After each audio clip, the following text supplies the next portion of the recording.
it up, let it roll. Stars and stripes in my soul. Steel toes on, boots in the gravel. Heartland truth on every channel. Open Bible, flag on the wall. We say what we believe when we don't talk it off. This is red, white, and raise hell. Cowboy hat, church bell can't scare us into silence. We were born to rebel from the back road to the beltway. We won't fade, we won't fail. Proud, loud, standing tall. Red, white, and raise hell.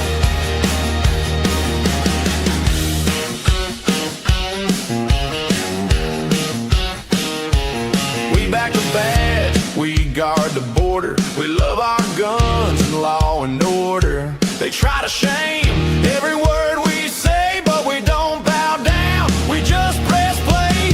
This is red, white, and raise hell. Cowboy hat, church bell can't scare us into silence. We were born to rebel from the back road to the bell. Hey, we won't fade, we won't fail. Proud, loud, standing tall. Red, white, and raise hell.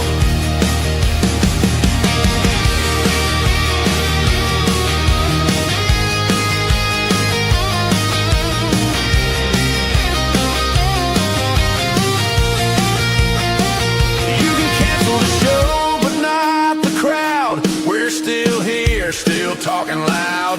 Hand of the free on every spell.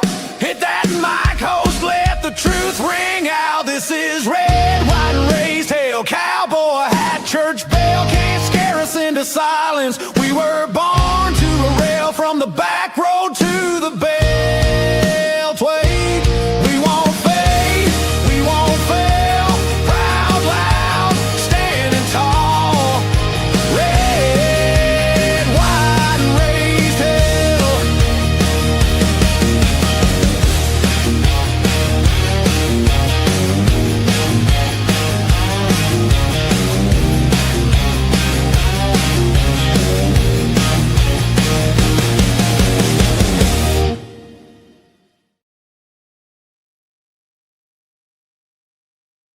I'm going to start the show muted. That's what I'm going to do. No, I'm not. I saw it quick enough. I'm going to tell you what's fun. Seriously. If you watch this live, let me rephrase. If you watch this on playback, whatever time of the day, you don't see the fun of the people in the live stream chat. I love this every time I turn this on, and I think to put on the chat on my iPad in front of me, not on the actual big computer screen that I do the show from. If I can see it on the iPad, I can see the fun little dancing emojis that everybody who's waiting in the live stream for the show to begin, that they play when I hit the open. Red, white, and raise hell.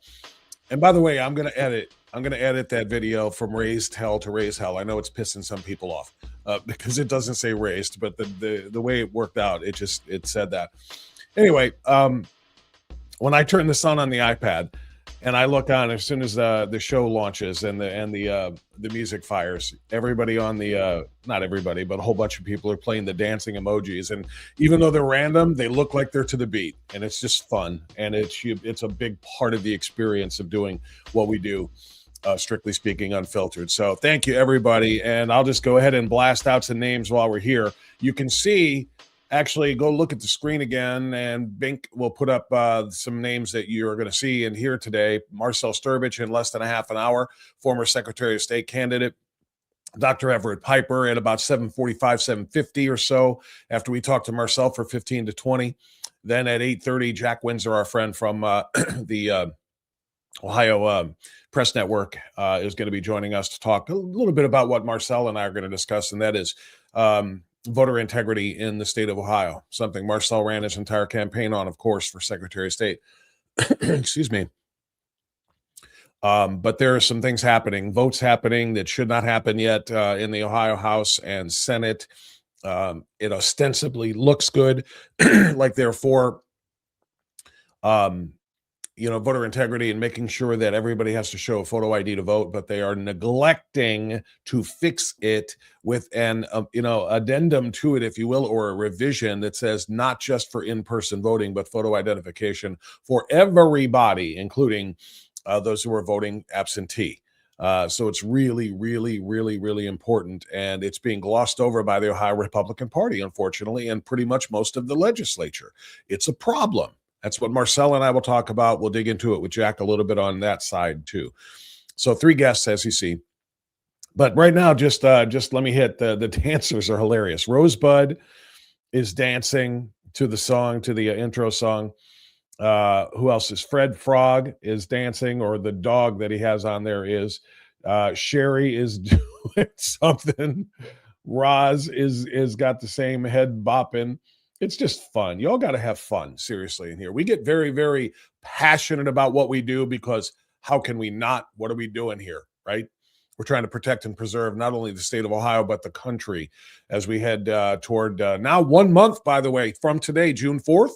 We're 1 month away from, I said the word.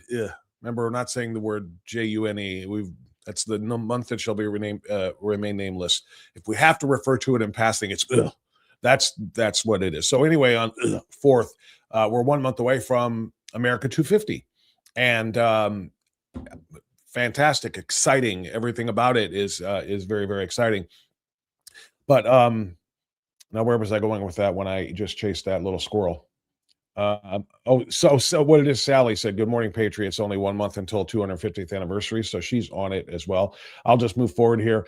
But I do see B. Morgan and CAD and Roz and Marty and SRL and Mike and Rosebud and Lisa and Ari Tron and Jay Percher and Darms 79. I love seeing some new names here. This is awesome. New names. This is what I keep telling you every day that you come back for the live stream. Everybody, make sure you bring somebody with you. Bring a patriot friend that doesn't know what we are, where we are, hasn't seen the show. Bring them with you and have them sit in on the live stream for a little while. And hopefully the rest will take care of itself. Hopefully we'll get people hooked on what we bring. Oh, I remember what it was. I was talking about passion, about how passionate we are. Sorry. We are passionate, and sometimes it gets a little bit unfiltered, hence the name of the show. But it's fun. And that's the part I wanted to say about the chat, the live chat. If you're watching this on playback, or if you're not able to be a part of the fun on the live stream, you're missing a lot. So try to get into that. It's really, really important. And once you get here, slam the thumbs up button, slam the bell, the notification bell. If you want to hit the tip jar to help us stay funded so that we can keep this thing on the internet, please do that as well. There's a lot of different ways to support the show. Look in the show description and you can see that. Anyway, where was I? Oh, some new names on there. So did I say Darms? I think I did. And then there's Donna. I see Donna and Charlie G and Kevin's mom. Hi, Kevin's mom. Who else do I see up in the house? I'm looking for new, fresh names. DB Jones is there. Macromia is there. Politically incorrect mechanic is here. And yes, it is 4th. You know, the reason I stopped calling it the month of groom is because too many people were like saying, what do you have against weddings? No, it's not bride and groom, it's grooming. And groom kind of rhymes with June a little bit, at least in the ooh part. So that's when I started calling it the month of groom. But I stopped because people were confusing it with bride and groom. Y'all didn't understand, or at least not everybody understood. So I just changed it to the month of blah, because that's what it is. Every time I see this month coming on the calendar, I just think to myself, a month of blah, which, by the way, we have to talk about. Lindy, Queen Mother, and I think those are all the new names for now. Okay.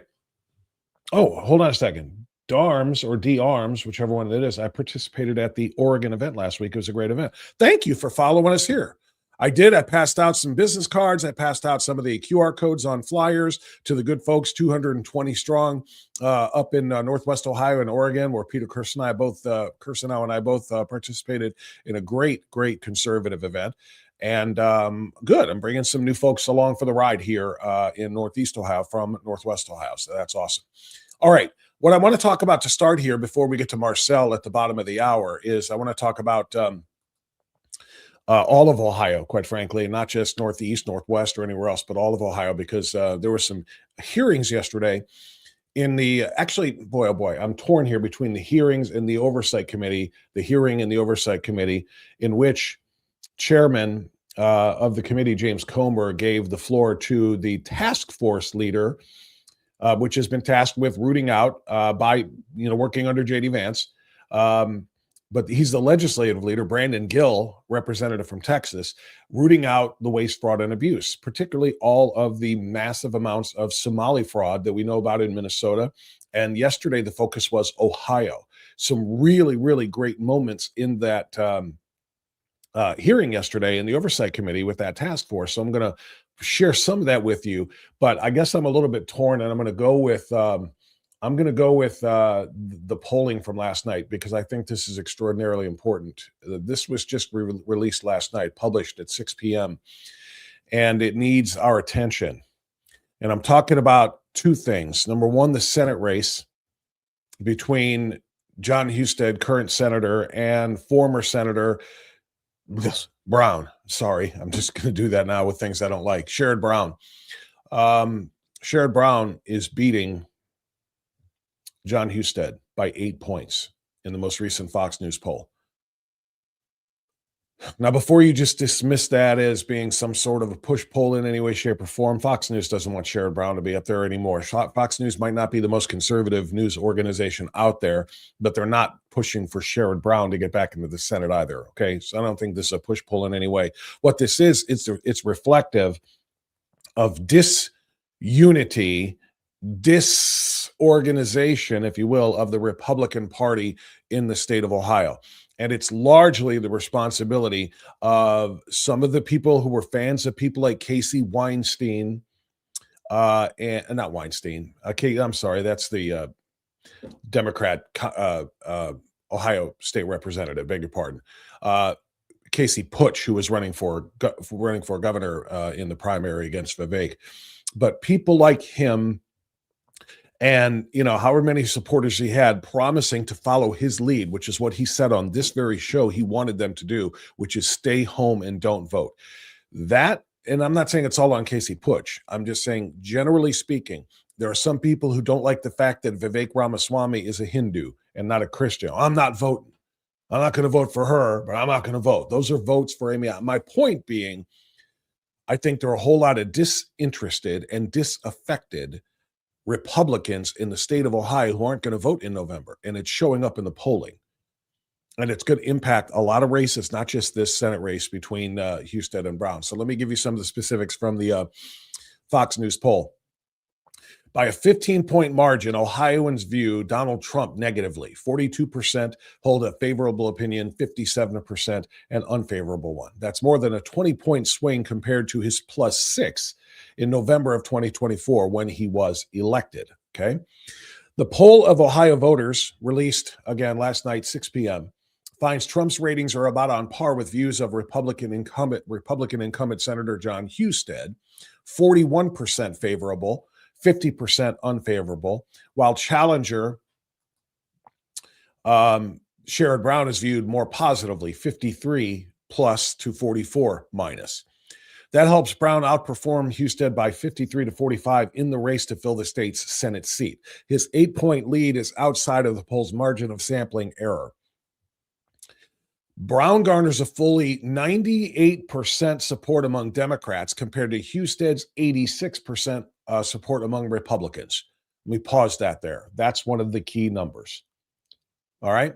That's the metric. Democrats are all in. Yup, let's go. Sherrod Brown, horrific job representing Ohio for decades in service, if you want to call it that, but particularly in the Senate. And they want him back because he's going to oppose Trump with every single vote.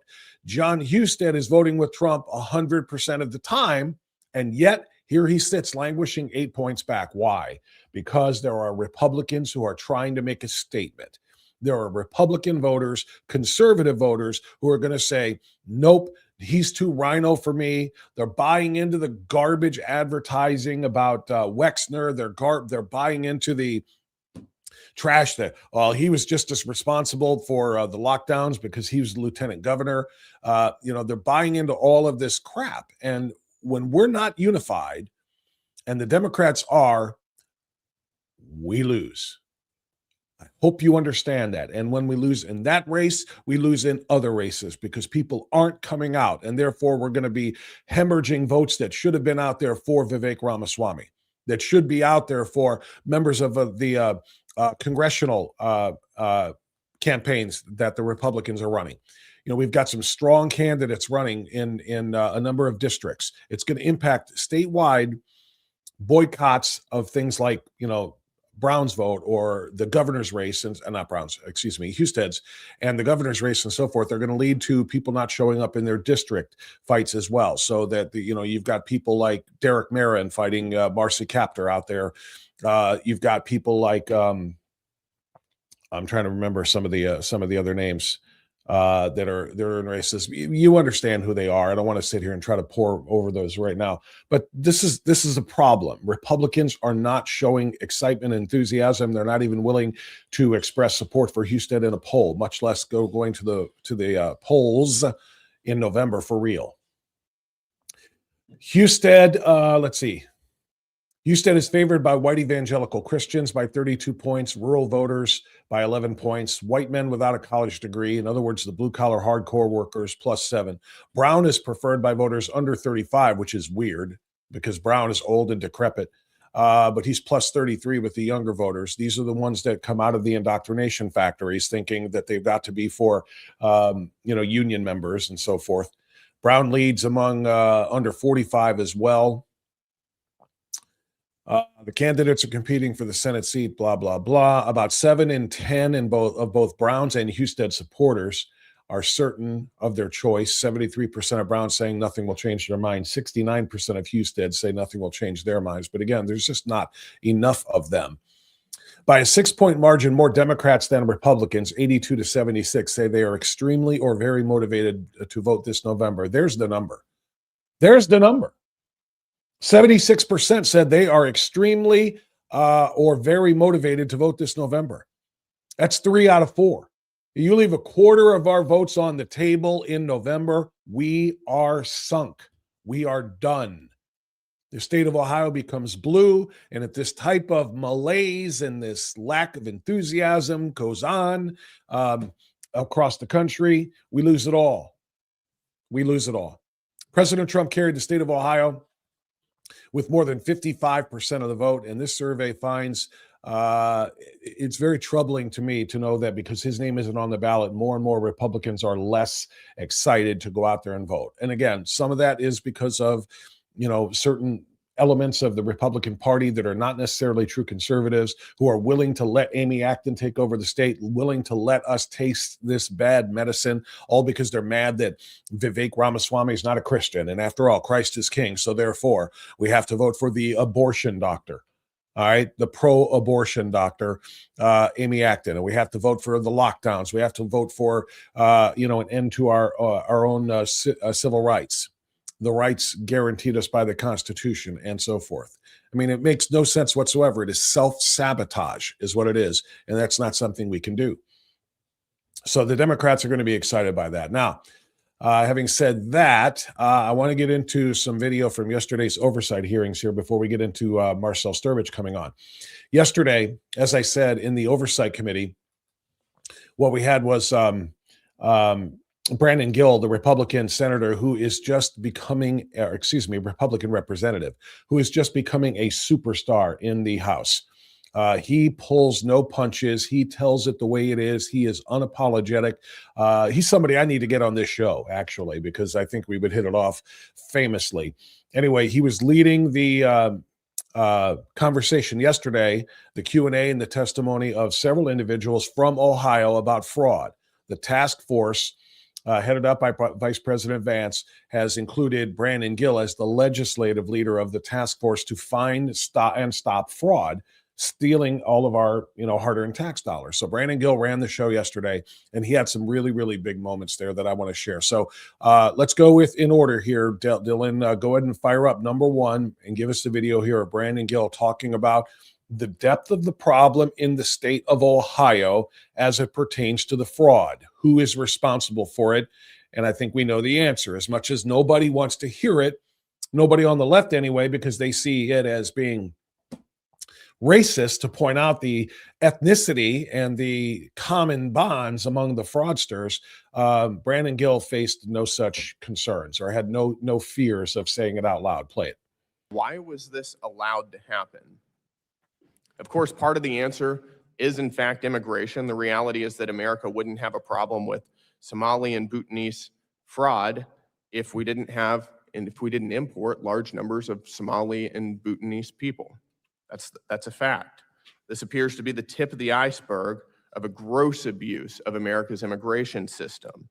For too long, our government allowed foreigners from low-trust societies with very little vetting to pour into our communities. Now, as elected officials, we can't stand idly by as these fraudsters exploit our welfare system and get rich off of American taxpayers. And we can't back down to fraud simply because of spurious accusations of racism. Spurious accusations of racism. That is 100% correct. And this is something we could talk about in another story from across the pond in the UK, but I'm not. I'm going to stay focused here because this is really important. He's right.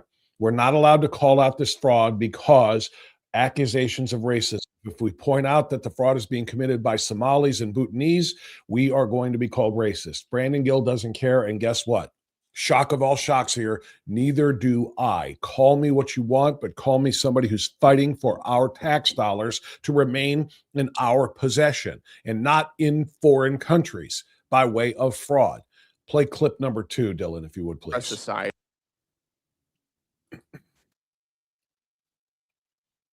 You've identified multiple individuals and LLCs that you believe engaged in fraud. How many of these had Somali or Bhutanese or other African origin names? 100%.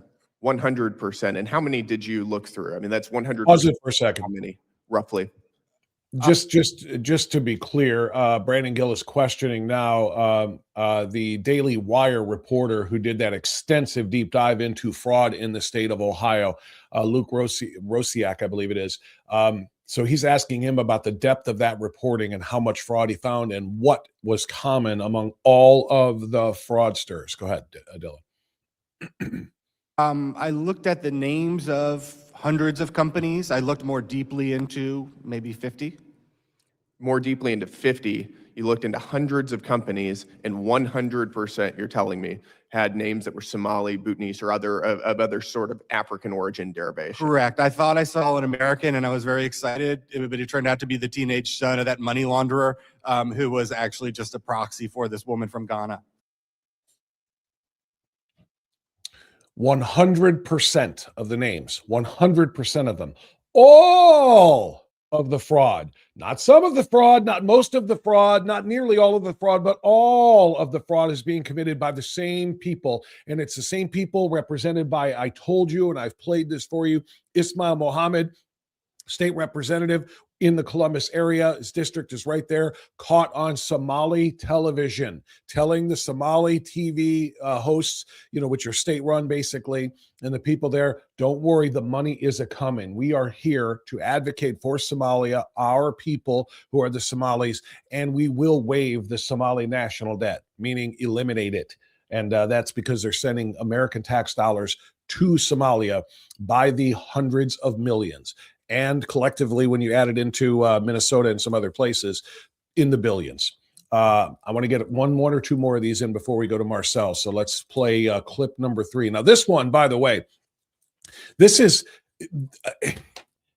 I will struggle to find anything as emblematic of the difference between us and them, meaning the right and the left, which you can also go ahead and juxtapose with the right and the wrong. Okay, this is Brandon Gill, head of that task force in the Oversight Committee, questioning Ohio State Senator Nikki Antonio about the fraud. And when she won't answer the question, watch and see what the reason is. Watch. Has Somali immigration been good for Ohio?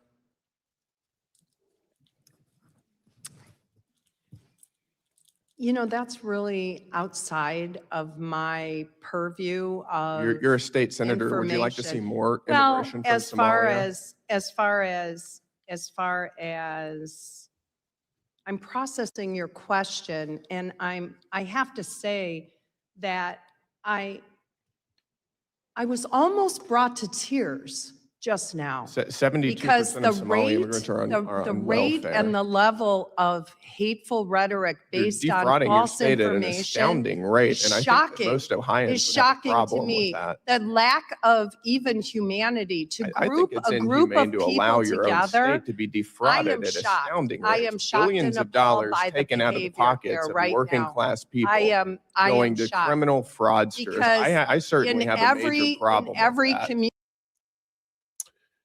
Brandon Gill is pointing out the fact that Ohio workers, Ohio taxpayers, and yes, people all over the country, because we're talking about federal dollars too, are having their money stolen by Somalis by the hundreds of millions and in fact the billions. And her only response is, I was almost moved to tears just hearing you talk about that. The lack of humanity for a group of people, a group of god-darn thieves, criminals.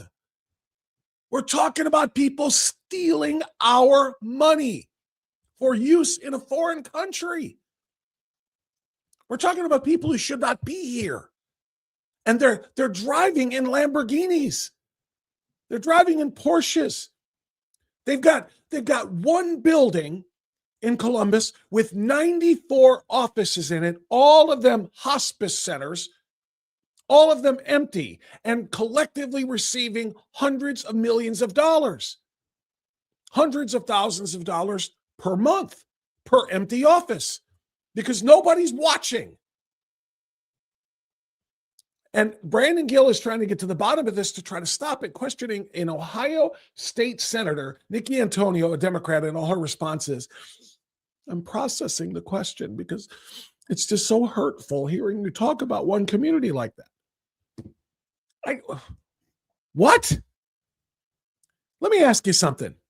If they were Norwegian instead of Somalian and were all as white as the freaking snow in Norway, and they were all robbing us blind, and we were doing what we can to stop the theft, to stop the fraud, to stop the graft, if that, would you feel so bad about the characterization of all of those dirty, thieving, robbing, stealing fraudsters from Norway? Would you do that? This is not about race, Democrats. It's about money. It's not about black or white. I don't care that they're from Africa. I care that they're criminals. It's about green. And this task force is picking up where Doge left off. Doge wasn't around long enough, quite frankly. But this task force, set it up by Vice President Vance, and specifically in the Ohio House by Brandon Gill, needs to get to the bottom of all of the theft of our green. And I don't care who's taking it, black or white or purple or whatever. That is what has to happen. All right, we're very Buckeye focused this morning. I told you we're going to talk about a lot of issues here. One of the issues is voting. Voting integrity, or election integrity, perhaps is a better way to say that, has been the top priority of our next guest, who is in the green room right now. Let's bring him up. He is Marcell Strbich, now former candidate for Secretary of State. He is still working as if he were still campaigning, because he is still working very hard on behalf of the Ohio people. Marcell, good morning. Hey, good to be with you. Thank you for having me. Of course. Yes, sir. So take us through this, Marcell. What they are portraying, they being the Ohio Republican Party, and it appears the majority of the Ohio legislature, they're portraying as a good thing to enshrine photo identification for voting in the state of Ohio, which is already the law and has been since 23, enshrining it into the Constitution to make sure that it can't be easily taken out by a future General Assembly. They're portraying this as being a big win, but they are leaving something really important out, as I understand it. Can you explain? Yeah, so we're in this really consequential period, and what's happening here is a lot of people finish the election, so we're all going on vacation. Kids are transitioning. Most people are unplugging from politics. I hope kids aren't transitioning. Well, ideally not in that I knew what you but out of school, But I'm being the smart. point is, we've got a voter ID amendment resolution that's been brought in the House and the Senate. And what this pretends to do is to put an option on the table for us when we come back to vote in November, to vote on this idea that we are going to put voter ID inside of Ohio's Constitution. And the argument there is, if we do that, then in the future, some legislature will not change it, reduce it, in some way, minimize it, and will protect it forever in the Constitution. And on principle, nothing wrong with that. There have been states like in Virginia that have actually reduced their voter ID standards. So now the argument becomes, well, what kind of voter ID are we going to be actually voting on? Well, here's our current voter ID system. If you vote in person, you have a very stringent system. You have to present a photo ID. But if you don't vote in person, then this was the carve out that the Republicans initiated and put into law back 4 years ago. If you vote by mail or you vote by absentee, you have no requirement to produce a photo ID. Now, what are we really talking about here? Two things. We're talking about equality and fairness of standards. That's one thing. You're applying the law unequally, and you've devised different voter categories for how you're going to do basic voter verification. The second thing we're talking about is a basic security measure. It is not overly burdensome or overbearing to ask someone who isn't even going to go to the polling location to make a front and back copy of their state issued identity credential, put it in the actual absentee envelope. Now, the argument that people are making against this is that it's burdensome for a portion of the population. Yet here we are today, where you can literally create copies of whatever you need using mobile scanners on your phone. You don't even need a Kinko's at this point. So we haven't even gotten to the point where we're able to do that. Now, some are going to argue, are going to make this case, and they're going to say, well, we're already providing the last four of a social security number and a driver's license, and we're signing it. And that should be enough basic security measures, right? Here's the problem with that. Today, a level of personal identity theft is so high that you can acquire, you can buy people's driver's license, social security numbers, and you can certainly impersonate their signatures. And so it's not enough to not even have this basic measure. It's not wise to continue to do this. And the concern being, of course, and we've seen it observed in Ohio, that third-party voter groups have been successful at submitting false registrations. And it's unlikely that we're actually going to detect the vast majority of those, because there's not an enforcement mechanism and there's not a self-reporting mechanism. And I went up to the Capitol last week in the House and now in the Senate, and I made this case. And this is the case I made to the people of the legislature. Why not give Ohioans the right in this resolution? If you're going to create this and you're not going to fix it yourself by passing the law, and you're going to pass the buck to us to do this in November, why not put on that resolution the full generalization that everybody's going to be subject to photo ID? That's not the way the resolution is written. It's written in parts and pieces. It's got some legalistic language behind it. And right now, it does not include this uniform overall requirement. So therein lies the last piece of what we're fighting for this week, because they're going to go on a 5-month break next week. So I've been rushing to get people to do a call to action. And here's what my argument is at this point. So you've got a resolution that says if the law is authorized, everyone will be applying an equal photo ID. But what we don't have, Bob, is we don't have the law, the statute that's supposed to accompany the resolution. If we can have the resolution as is, let's say what the Senate came up with, and we can have a statute that basically says what they didn't want to do back 4 years ago, that applies photo ID for all votes. Photo ID for all votes. If we have both of those and they pass together and they're enacted by November, then I think we have a winning solution. But we are not there yet, and we are having to fight tooth and nail with the supermajority Republican legislature to see the light that 95%, at least Republicans, want photo ID for all ballots. Who's fighting for that? And by the way, I don't think you said the HB 577, right? That's the revision, if you will, the statute that would bring us to where we need to be. Okay, so that's 570. So who's fighting for that?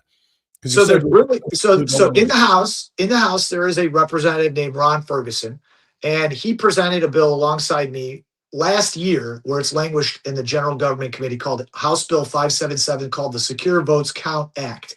Yeah. And this would end the loophole. This would equalize the treatment of the law for photo ID for whoever votes, however they vote. Okay. And so in the Senate yesterday, they don't have a statute like the House, and they passed on the floor that version of the resolution. There was only one senator, Al Cutrona, out of East Ohio, who stood up and said, I'm not for this because this isn't strict enough.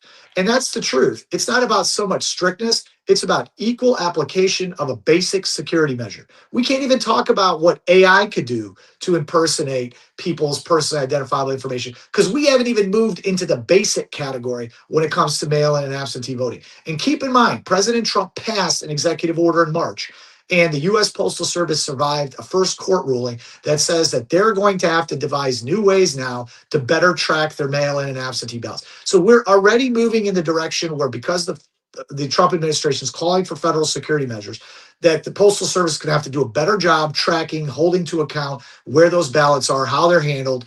And so we too need to do our job at the state level. We need to apply a basic security measure that is across the board. Marcell Strbich is our guest. Marcell is a former state Secretary of State candidate here in Ohio, and he is still an election integrity advocate. Marcell, you mentioned Ron Ferguson. I want to play a quick video here and let people know what we're talking about and what you're talking about. We actually got this from your X feed. Make sure you follow Marcell there, by the way, because you were praising Ron Ferguson there as well. Let's hear it. Hi, this is State Representative Ron Ferguson standing outside the Senate chambers where Senator Al Cutrona just took the bold stand and voted no on SJR 10. That's the constitutional amendment that currently allows the loophole for no photo ID for mail-in ballots. That isn't going to work. What we need is photo ID for every single voter in the state of Ohio. Great job to Senator Al Cutrona. Looking forward to when it comes to the House. We have to get this fixed. We have to make sure that every voter in the state of Ohio shows their photo ID to vote.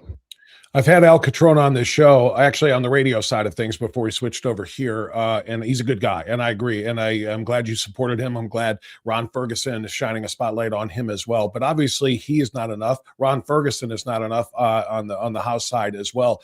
What do we have to do, Marcell, to get more of our state senators and our state representatives on board with this, with 577?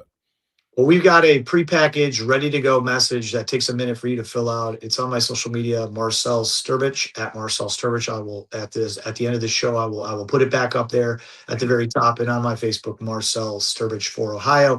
And the idea there is this is a really sophisticated tool. You go in, you send an email. Even if you hit the call button, they'll give you the number of the person. You have a script. You can.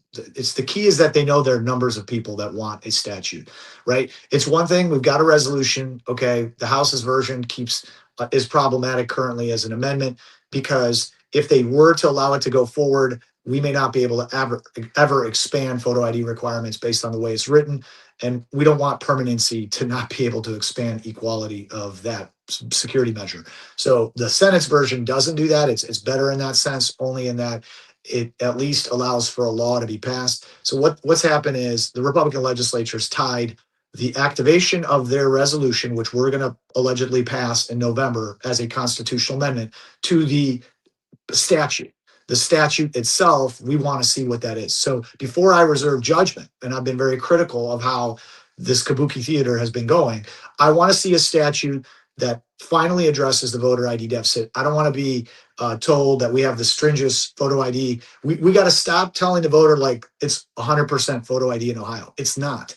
And this is the time to address it. This is the time to do something about it. And so, it's up to us. I know that it's summer break for a lot of people. I know they got a million and one things, but you're not going to get this opportunity after next week because, like I said, the legislature is going to adjourn and they'll pass what they pass and they'll come back in November with us and the election will be in the first week of November and people will be like, what am I voting on here? What is this? And it better be the voter ID amendment with the statute, the full package, and it better be just what we believe photo ID is, which is 95% a Republican yes issue. Yeah, I sent that link out from the one you're talking about that you're going to have on your social media that you have, but you'll put it back on the top. I sent that out to a few thousand people in my newsletter on Sunday morning, but I don't know if enough are seeing it, and I don't know if enough are acting on it. What you just said is important. It takes a minute. It's pre-prepared and pre-packaged. All you have to do is check it and send it. So it's really, really important. And the last thing here, Marcell, we have a current event happening right now that I think is kind of, crystallizes what we're talking about and why this is so important and why you're fighting for it so hard. Look at California. They just had their primary Tuesday night. And on Tuesday night in the in the Los Angeles mayor's primary, which is a jungle primary where the top two advance. If nobody gets 51%, the top two advance to the November runoff. Well, Republican Spencer Pratt finished second on election night. I think it was around 35% for incumbent Mayor Karen Bass. I don't even want to get into why that would be. 28% for Spencer Pratt and 20% for the third place, which is another Democrat. And you think, all right, so, we got a Republican actually in the fight in November, except for the fact that they are not anywhere near close to calling that race over because of the overwhelming number of Democrats that vote by mail in California. And the rules that they have there say that if, as long as your ballot is postmarked by the election day, and then count it up to a week later or longer. And so the belief is that there are going to be a lot more Democrat votes coming in, and Spencer Pratt is probably going to be pushed out. My point here is they have no mechanism whatsoever to know if those millions of mail-in votes that are probably going to be for the Democrats are legitimate, or California has a massive population of illegal immigrants and number of people who could be sending those things in under, false pretenses. Right. Is anybody going to trust the outcome of that election in California? My point being, of course, this is what we're trying to avoid in Ohio. Yeah, that's exactly right. And, I listened to the Senate debate yesterday on the floor, and it's very interesting. And the Democrats and Republicans of Ohio keep saying the same thing. They're like, look, we got to do things for voter confidence. The Democrats say the way voter confidence is going to be improved is if you make access to the ballot more easier than it already is. 28 days, no excuse mail-in ballots, automatic same-day voter registration, automatic registration.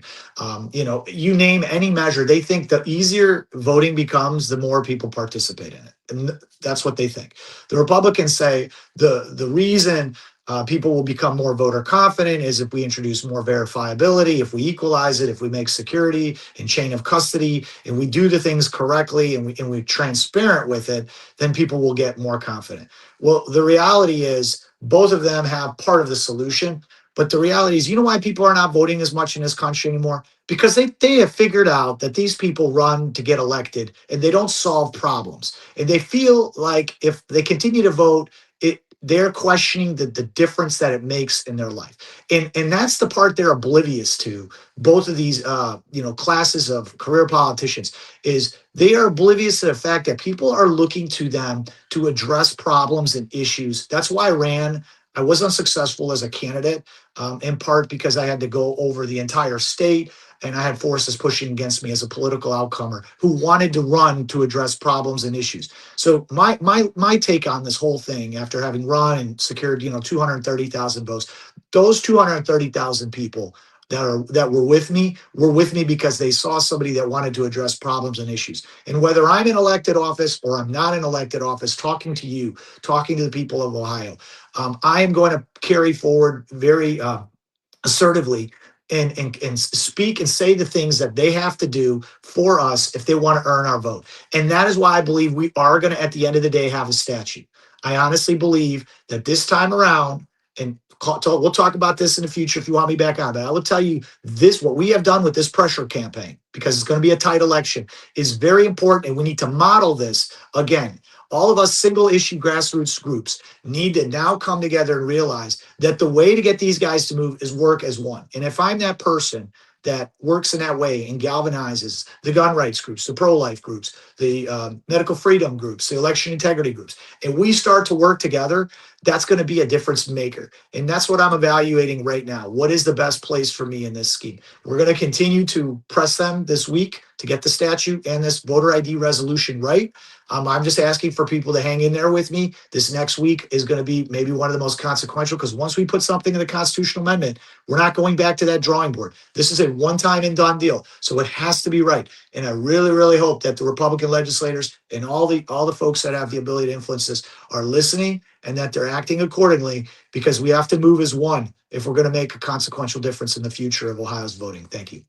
Yeah, Marcell, I know exactly where your place is, wherever there's a microphone or a megaphone, because everything you say is factually accurate and extraordinarily important and well-researched and presented. So keep that up. And of course, we'll have you back as often as you can come back. And as long as you've got messages to share, we'll give you that platform to the best of our ability. Follow Marcell Strbich, as you can see. I think that's his backgrounder on X. Yeah, there it is. But at Marcell Strbich, make sure you follow him. And that one click basically link to the pre-prepared message to send to our representatives and state senators about this. It's right there on his page and on his Facebook page as well. Marcell, thank you for the fight. Thank you for being here. We appreciate you very much, and we'll stay in touch. Okay, great. Thanks. Have a great one. Thank you, sir. All right, there you go. That's Marcell Strbich, and really, really, really great message, and really, really important message. The comparison to California right now is extraordinarily important to me anyway.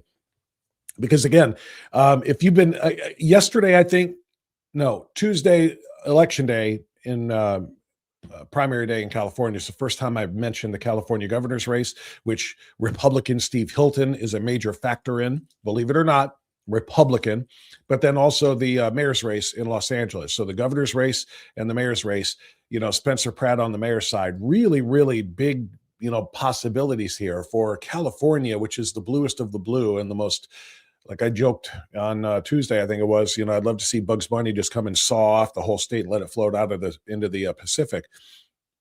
But the fact that they might actually be available to, or at least, open-minded enough to consider a Republican like Spencer Pratt for mayor of Los Angeles and Steve Hilton for governor, I'm enthused. And I was enthused by the results Tuesday night until we came to find out Wednesday morning they're not done counting. Then we found out Wednesday night, nope, still not done counting. And here we are Thursday morning, and we're finding out they're not going to be done counting for more days, because California allows people to vote by mail pretty much for any reason, literally all the way up to and including on election day. So as these things come in, the Democrats can be counting on Tuesday, or excuse me, on Thursday and on Friday. And it's still not enough to get that Spencer Pratt guy out of there. We need more. And they can just sit there, and I'm making an accusation here that I cannot prove, obviously, but they can just sit there and have a little printing press ballot factory, since you don't have to show photo identification. And they can just sit here and create more and more votes. Look at all of these that came in, just like the kind of garbage we saw in 2020 and in 2022 in certain states like Arizona. So just no faith, no trust whatsoever in the system, for those reasons. And if that's happening in California, again, we don't want to have it happen here. Don't get me wrong. I'm enthused by Ohio Republicans in the House and in the Senate. And a lot of people in ORP leadership are on social media saying, let's go push this across and let's enshrine in the Constitution, or at least put it on the ballot for a vote in November, to make sure that photo identifications are required for voting in the state of Ohio in the Constitution. So it cannot just be ripped out of there like a statute could be in Ohio law. So put it in the Constitution as an amendment. It gives it a lot more teeth, obviously, and a lot more staying power. I get that. I'm cool with that. But what Marcell said is right. If you don't include all manners of voting, if the photo ID is only for people who vote in person, all that tells a fraudster is don't go vote in person. Vote by mail. Vote by absentee ballot. Say you're out of town. Say you're out of the state when the election day happens, and vote, absentee. And you don't have to show an ID, and it's very easy to get away with. So we just cannot have that, obviously. So I'm very glad to see Marcell Strbich continuing to lead that fight. And also Al Catrona. You saw Ron Ferguson, who's on the House side, who's leading this fight.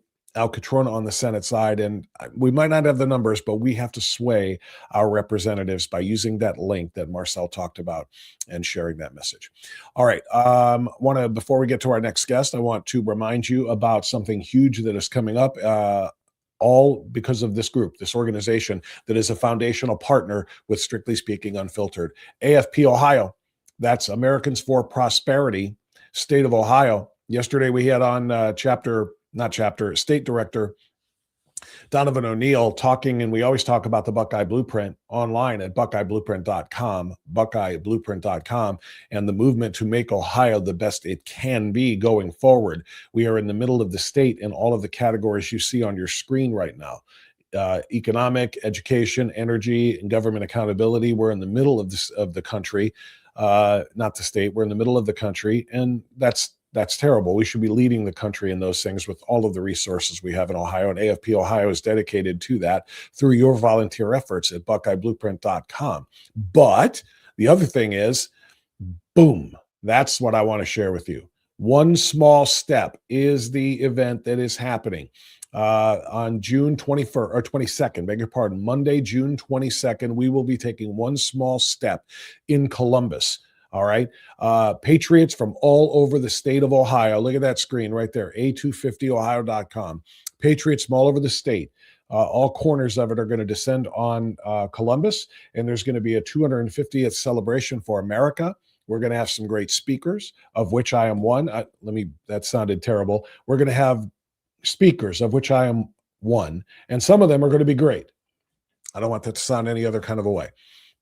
But it's going to be an opportunity to mingle, to make connections with other patriots, other activists and activist groups and so forth. It's going to be fantastic. It's going to be at the new Columbus Crew Stadium. It is, again, on Monday, the 22nd, and you are cordially invited to be on my bus. Cost-free. No cost whatsoever. You can be on the bus with me going down for free to that wonderful event. It's going to be held from 5 to 10 p.m. The expectation is we won't be there until 10 p.m. You'll probably be back snug as a bug, in your beds by 11 o'clock or so is kind of the thinking from what we're talking about planning-wise right now. But it's going to be a phenomenal event. I have been invited to speak. Yesterday, Donovan invited me to be the leadoff. So I'm going to speak first. There's going to be a whole lot of other really important. Jack Windsor, who's going to be my guest here at the bottom of the next hour, is going to be with us, is going to be there as a speaker as well. And like I said, a whole host of others that we ran down yesterday with Donovan. It's going to be a very, very exciting event. So if you want to register, go to Dylan. I don't know if you can pull it up, but go to either the locals page or my Facebook page or whatever, because it's the pinned post on all of those things at the top. And that's where you'll find the link to register under my name. Okay. So if you've already registered for the event, because maybe you plan on driving down, that's fine. But if you want to be on the bus with us, you got to register under my name. There's only 50 seats available, or 54, I think it was, 53 if you take one away from me. So you've got to do that quickly. Okay. Go to, are you able to pull it up, Dylan, just real quick? Yeah, I see you got my Facebook page there, Strictly Speaking Unfiltered. That's the Facebook page. Scroll it down if you would, because you'll see it should be the pinned post. Hey, how come that? Okay, that's the live that we're doing right now. Scroll it a little further. The pinned post should be probably right underneath that. No, it's not. All right, I know I pinned it, and that's making me mad. Now I'm going to have to go in there and fix it because I did pin it. I know it's also pinned as the top post on my personal page on Just Bob France on Facebook as well. But yeah, if you can, go to that. That's really going to bother me for a little while now, because I made a point of pinning that post so it would be the first thing people see so they know where to find it. Yeah, it is pinned on my phone. Do that again, Dylan. Put that up there. I'm on that same page that you're putting on the screen on my phone, and it is pinned. It has been for 3 days now. The very top post, even above the live stream. Go ahead and scroll it, because it's got to be there. I know it's got to be there. Yeah, I don't understand. Go ahead. Just a heads up, I'm not logged into Facebook, so that could also be why. Oh, you're not logged into Facebook. Okay, so Dylan says that might be why it's not showing. Well, I'm looking at it, and it is pinned. And it says, friends, this is the link I need you to use to register to join us in Columbus on June 22nd to fill that bus with dedicated patriots and people ready to be heard. So go to that page. You'll see it if you log into Facebook, and then you can register to join us on our trip to Columbus on Monday, the 22nd. It's going to be a phenomenal pro-America, pro-Ohio event. It's being themed One Small Step. That's what AFP has decided to call this, because we're going to obviously talk about the one small step that countless numbers of Ohioans have made in order to improve the state, to improve the country, and so forth. One small step for one man being massive, massive leaps forward for this country. So that's going to be the theme on Monday, the 22nd of June. Very much looking forward to that. And I look down in our green room right now, and guess what I see? I do see our next guest. He is Dr. Everett Piper, who is an author. And how come we switched sides here, Dylan? I think we got to switch. There we go. That's better. Dr. Piper is an author and a columnist and a former university president, joining us every week for commentary and culture in the culture wars. Good morning, Dr. P. How are you, sir? Good morning, Bob. Good to be on your show. Good to have you as always. I wasn't sure I was going to get you today, so I'm glad we got you in because you wrote a really important piece this week, dovetailing a little bit about what we talked about last week, I think, and that's okay. But we need to talk more about it. And you actually brought in a third party in this thing with Cal Thomas, who's a phenomenal conservative mind and writer.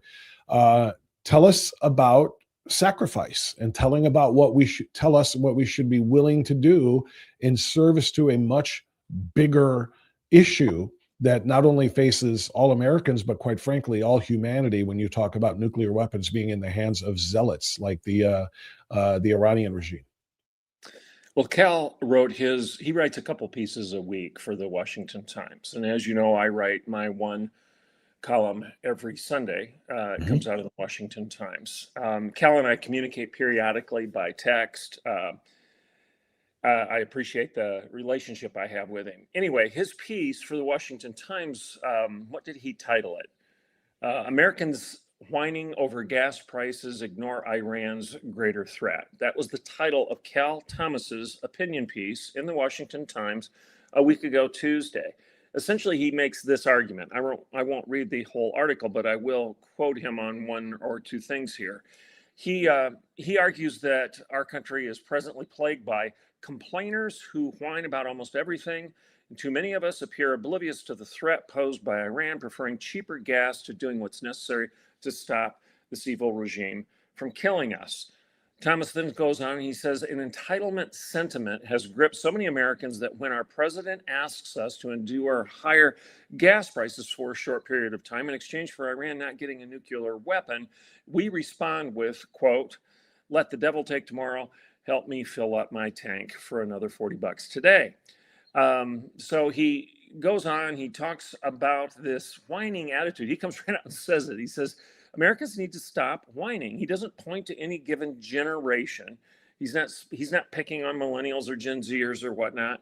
He's just saying that regardless of who you are, if you're whining about gas at the pump, you're whining about something that's relatively inconsequential compared to what, let's say your grandparents did in defending freedom around the world by fighting against Hitler, the Nazi regime, and stopping the Third Reich from being the dominant political power around the world. And maybe we should just recognize that.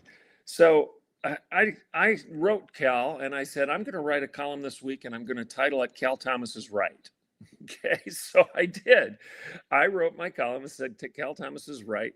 And before I could even take a breath after saying Cal Thomas is right, you guessed it, a friend of mine on Facebook, and I don't know who he is. I say friend because that's what we call our social media followers. A friend, quote unquote, on Facebook says, Iran is not a threat to the United States, it's a threat to Israel. That's it. And I thought, my land, there are various different ways to debate this issue, but saying that Iran is not a threat to America is not one of them. That's just plain dumb. That's stupid. So my article this week says Cal Thomas is right. And I essentially make the point that I can't believe you could be dumb enough to say that Iran is not a threat to the United States. I mean, any 5-minute Google search tells you this. And I just rattle off some of the things you'll find. In 1979, the Iranian militants seized the United States Embassy in Tehran and held 66 hostages, American hostages, for 444 days.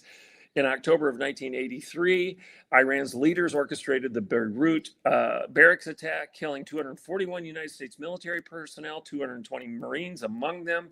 In April of 1983, Iran backed the suicide bombing of the U.S. Embassy in Beirut, killing 17 Americans. In March of 1984, William Buckley, a CIA station chief, was kidnapped and killed by Iranians. In December of 1984, the Kuwait Airlines Flight 221 was hijacked. 2 American officials were killed. In June 1985, TWA Flight 847 was hijacked and a U.S. Navy diver was killed. In July 1989, the Iranian-backed and trained and funded terrorist organization Hezbollah kidnapped, tortured, and killed U.S. Marine Colonel William Higgins. In June 1997, Iranian militants bombed the Kabar Towers, killing 19 U.S. airmen and wounding 500 people, Americans among them. In August of 1998, the U.S. embassies were bombed in Kenya and Tanzania, 12 Americans among the 224 dead. In 2003 through 2011, Iranian-backed militants killed at least 603 U.S. troops in Iraq. In January of 2007, the Iranian forces, IRGC forces, and their operatives killed 5 U.S. soldiers in Karbala, Iraq. In December of 2019, a Hezbollah rocket killed U.S. civilian contractors in Khatib. In January 2020, Iranian ballistic missile strike at the Ayan al-Assad Air Base in western Iraq killed 109 U.S. troops. I'm almost done here. In March of 2023, Iranian drones attacked and killed an American contractor in Syria. In October 7, 2023, Iranian-supported funded Hamas, the Hamas organization killed 46 Americans and killed 12 others. Again, that's October 7th, the infamous October 7th, where 1,200 people were killed and kidnapped. What I'm saying is at least 46 Americans were among those that were raped, butchered, beheaded, and kidnapped. In January of 2024, Iran's Kataib Hezbollah drone attack at the Tower 22 in Jordan killed 3 U.S. service members. I could go on and on and on. The point's pretty simple here. This is an addition. You've got over 1,000 Americans that have died, been raped, kidnapped, beheaded at the hands of Iran and its proxies. And this is in addition to the ubiquitous calls, too numerous to count, the ubiquitous calls by Iran for the death of America. They keep saying they want the death of America. It's nothing short of astounding to me that anyone would suggest that Iran is not a threat to the United States. And it's amazing. I agree with Cal. It's amazing that we are unwilling to pay 20 bucks extra, 30 bucks extra to fill up your tank at the pump in exchange for stopping these lunatics from acquiring a nuclear weapon and using it to create a mushroom cloud over Ohio or Oklahoma.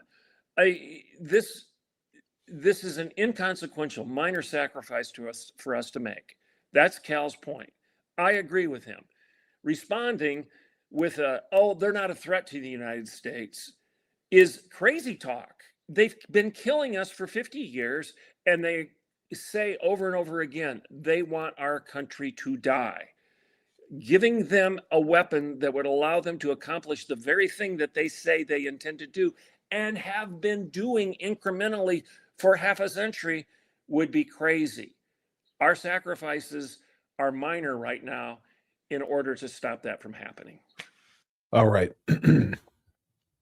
Wonderful little history lesson there. And by the way, just my rudimentary math, and I was an English major, not a math major, but if we had over 1,000 Americans killed by Iranians just in the last 50 years, isn't that about 20 a year?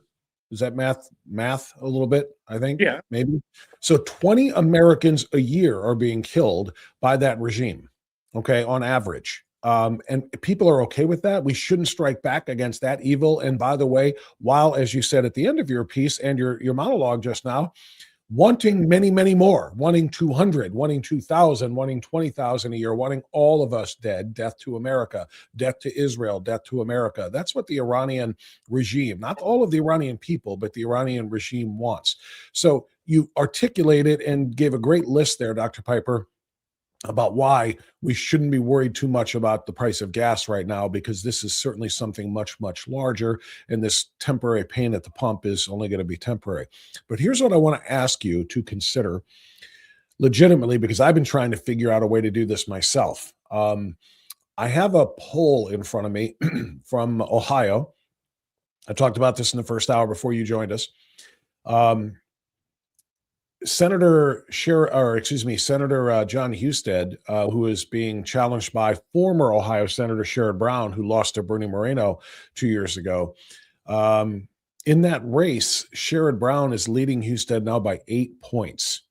And in the Fox News poll, they cover a whole lot of things. As you imagine, they look for demographics and they look for specific attitudes and reasons why they're voting, and so on and so forth. Well, contained in this Fox News report about this 8-point lead for Democrat Sherrod Brown over Republican John Husted, included in this survey was this: the driving issue that has people supporting Sherrod Brown is inflation, dominating with 43% of those surveyed saying it's the most important issue in their Senate vote.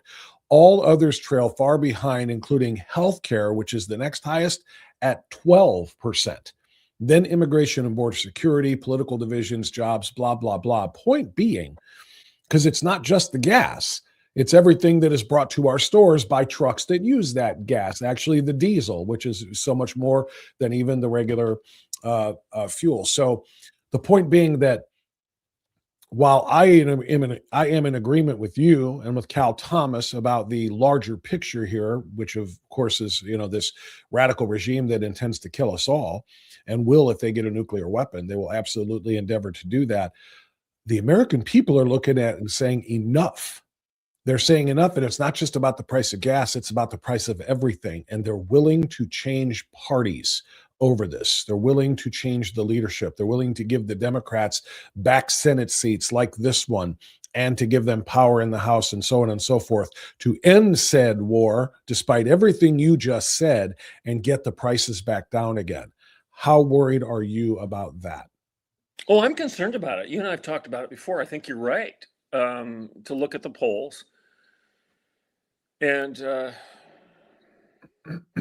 essentially say, what are we thinking? Now, I think you as a thought leader, as a pundit, a commentator, whatever title we want to put on you and or me, we can say things that are stronger and more pointed than, excuse me, and less politically sensitive than President Trump and the Republicans that are running for office. For them to just shrug and say, "Oh, stop your whining. It's okay to pay 25%, 50% more for gas. That's okay." I can say it, and I think it is okay. You can say it, and it's okay. But I don't think that Republicans that are seeking to get elected can be that cold-hearted. So I do think they need to acknowledge the fact that paying more for our products has got people concerned. And why are they more concerned about inflation than they are immigration? It's because Trump has solved the immigration problem to some extent. And we're not talking about it incessantly like we were when Joe Biden was president and Kamala Harris was the border czar and didn't even know where the border was. So when Trump goes in and solves a problem, of course, it moves further down the scale in terms of priority for the American voter because it doesn't bother them anymore. It's not a problem in their daily lives. The trans issues aren't a problem for most people the way it was when President Biden was inviting topless trans dudes to the White House lawn for parties. I mean, it was crazy back then. The craziness is kind of gone. So those issues have taken the back burner in our minds and in terms of what we're going to vote for now. I think that's short-sighted. I think that is kind of silly for us to forget that 5 seconds ago, this stuff was paramount. It was first and foremost in our mind, and it will be again if you elect a Democrat in your region to do anything, because the pendulum will swing back huge. It'll be worse than it ever was, okay? So I think we need to remember that those issues that we now consider secondary, that were primary just yesterday, will become more than primary again if a Democrat takes the helm, because they care deeply about transing America. They care deeply about butchering your children. They care deeply about the indoctrination of your kids in your local schools, and they care deeply about making you bow to the rainbow flag. They care deeply about all of these things, mass immigration, because that's the only way long-term that they can maintain power. They know the pendulum will swing back again if they don't pack the Supreme Court and add another couple states to the American electorate so that they can maintain power forever. That's what'll happen. That aside, back to your point, should we care about the price of gas at the pump politically? Yes. And here's what I sincerely hope and I think is going to happen. I think you're going to see gas drop dramatically in the next 3 to 4 weeks, because there will be some sort of resolution. And by the time we come to the midterm elections, the economy isn't going to be what it is today. And hopefully, the short memory of the American voter will play to our advantage then, when people recognize that inflation isn't that bad, because gas is back down to $2.89. You know, what was it? It was in the high $2 range. It was $2.89 or whatever before this skirmish in the Straits of Hormuz in Iran. So I think it's all right. Well, it is. It's coming back down. It's dropped 20 cents here in Oklahoma in the last week. So hopefully the concern is short-lived. Yeah, it's a very difficult issue to navigate through, because I have no faith whatsoever, if a deal is struck, that it's going to be kept and honored. If we are as concerned about nuclear Iran as you just wrote about in your article and just articulated that we should be, we are equally concerned about the cost of living, not just the gas prices at the beginning, but everything that goes along with it, and the big bite that it takes out of middle-class Americans' budgets. If you got to spend that much more on everything that is involved with energy, including transportation of things, then it's going to cut out something else out of your budget somewhere else. I'm not in any way naive to that. In fact, I'm middle-class America, and I live that, and I know what it's costing me. So what we have to figure out here is, should we be pushing for and hoping for a quote unquote deal like the one President Trump is talking about? The deal that was just struck yesterday, a peace deal, a ceasefire deal between Israel and Lebanon, brokered by the Trump administration, brokered by the United States of America. Should we be pushing for that so that we can get those prices down that we're talking about, even if we know that it's all BS? Because I don't trust, I put this on my Facebook page yesterday. If you trust Hezbollah, and which is, technically the deal is between Israel and Lebanon, but Hezbollah runs Lebanon, and they have been lobbing rockets and missiles into Israel for decades, all with Iranian support. If you think they're going to suddenly say, oh, okay, well, we signed on the dotted line here, so we're going to hold to that. I don't trust Hezbollah to honor any deal any more than if the Iranians sign a deal with Donald Trump, I trust them to honor that deal either. I feel like the only way to make sure that we stop that litany of things that you ran down and the threat to America is by force. And what we saw with Operation Epic Fury, Dr. Piper, was not enough fury. It's got to be much, much, much, much more furious before they are, decapitated from the ability to carry out those plans that you're talking about that they have for death to the U.S. Your point's taken. So here's it's the what if. If you were the president of the United States, what would you do? Would you put boots on the ground? Would you put 100,000 soldiers in there so that we go in and win? I would not.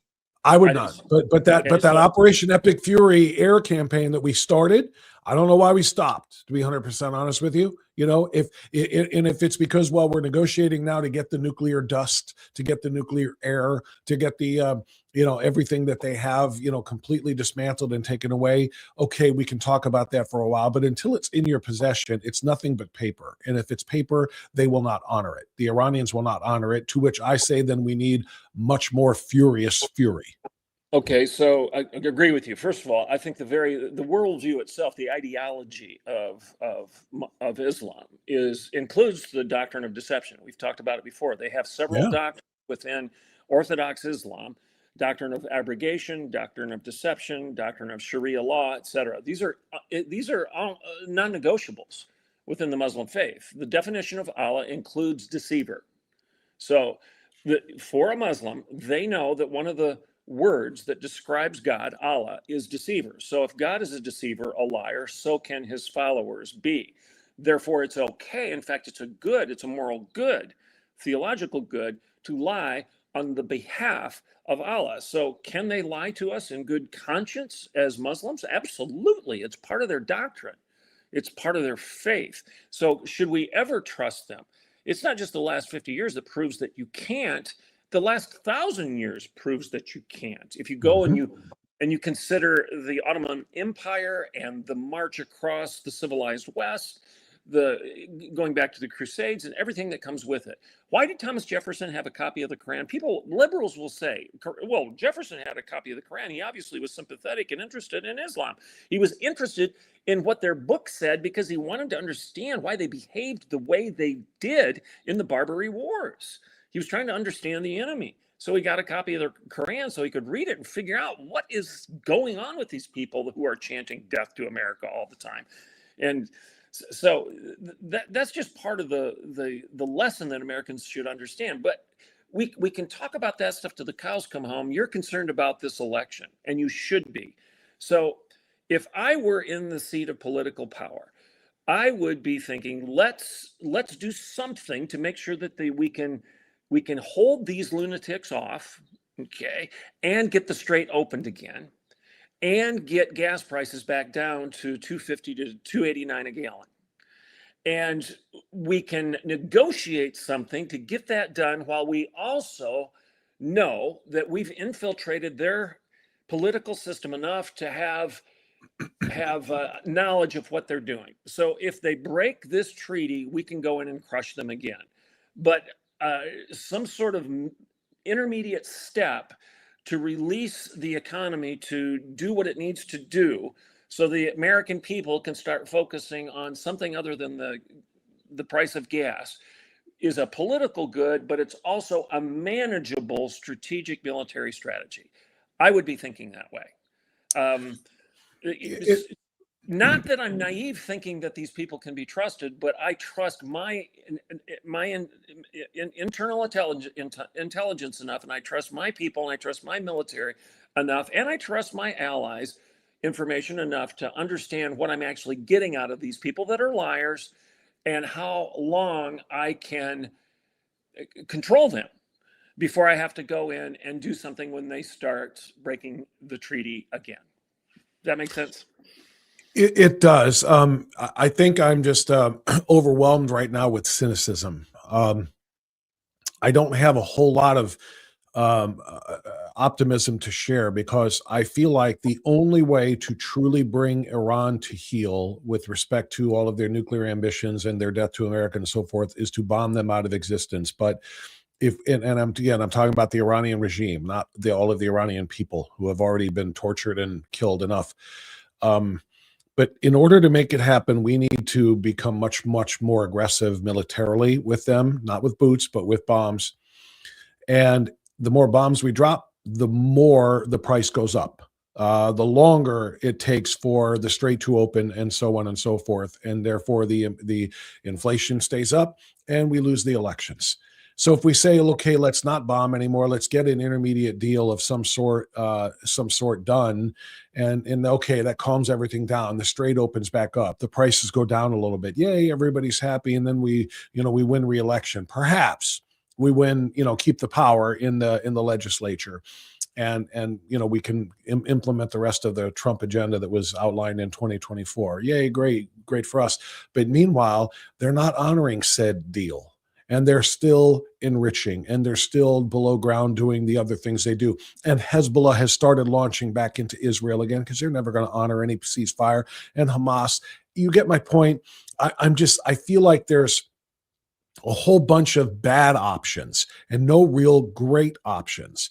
Continuing or expanding upon epic fury and bombing more might bring us a temporary outcome, but it is going to, and signing a peace deal might bring us a temporary outcome. But at the end of the day, as long as Iran still is led by the theocrats, the true 12ers, that believe in killing or converting all infidels until the end of days, when the 12th Imam comes forth.